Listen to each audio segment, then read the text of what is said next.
होय, मला पोलीस बनायचं असं म्हणणारा मुलगा आज ग्राउंडमध्ये पळल्यावर त्याच्या तोंडावर काय असतं ते फक्त नावं ठेवणाऱ्याला काय समजणार हो? टपरीवर बसायचं, वाट्यावर बसायचं आणि पोलीस भरती करणाऱ्या पोराला काय म्हणायचं, हा काय पोलीस होणार?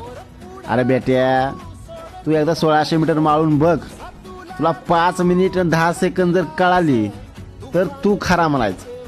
नाही ना तुझ्या कुठून कुठून घाम निघला आणि कुठून कुठून धूर निघला, मग तुला ह्या पोरांकडे बघितल्यावर खरंच कळल ही पोरं का लढतात, ग्राउंडवर रक्ताचं पाणी का करतात, एकदा बघ. आणि ह्यांच्या घराची अवस्था काय असते हो?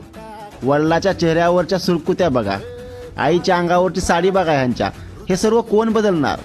ह्या ग्राउंडमध्ये 4 चक्कर मारताना आपलं घराची आठवण यांना 100% येते हो. ह्यांच्या आई वडिलाला सुद्धा वाटतं की पोरगं गेल्या वर्षी ह्याच ग्राउंडमधून रडत आलतं, ह्यावेळेस मात्र माझं पोरगं पोलीस होईल, ह्या आशेने ते सुद्धा बसलेत.